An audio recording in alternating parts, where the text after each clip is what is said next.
Welcome back. You're watching Herald Now. Let's continue looking this morning at ASB's Housing Confidence Survey. OCR cuts competitive mortgage rates. This means that about a third of us now think it's a good time to buy property, and more than half expect those home loan rates to fall further. Nick Tuffley, ASB's Chief Economist, with me at the desk. Nick, good morning. Morning. So this is good for, especially if you're a first home. There's kind of a little sweet spot here, isn't there, for first home buyers or for home buyers in general?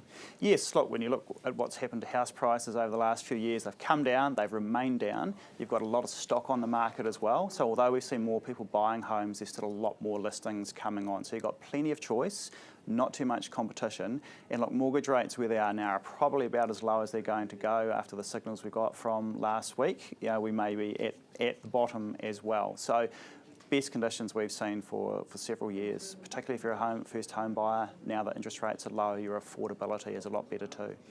Is this sort of where, you know, in terms of house price growth, obviously we saw a big jump during COVID, it's come back, it sort of tempered some of that growth. Is this sort of where, will it just sort of muddle along from here, the prices?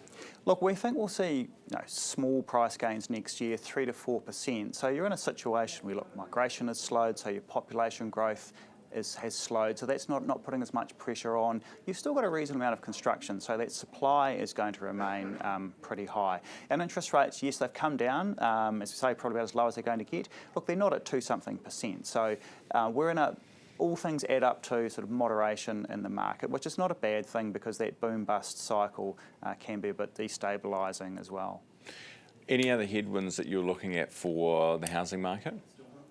Look, not too many. I think the thing for prices, though, it's like if we still get a quite strong level of construction, that's going to keep a lid on prices going forward. But of course, that just means it's more choice for people getting into the market, and hence why so many people think it's a good time to be getting into the market. You know, 15-year high in our survey. Yeah, which is great. And are people doing it? You know, not just thinking it, but doing it? Look, over the last 2 years, you have seen sales turnover gradually creep up. It looked like it slowed a bit during the middle parts of this year. Since that bumper Reserve Bank cut in October, we have seen some tentative signs that sales turnover is starting to pick up. And the anecdotes are, look, the market is heating up. So I think we'll see a warmer finish to the year and a better 2026. Brilliant. Nick, good to see you in the studio as always. Thank you. Nick Tuffley, ASB's Chief Economist. It is 20 hours.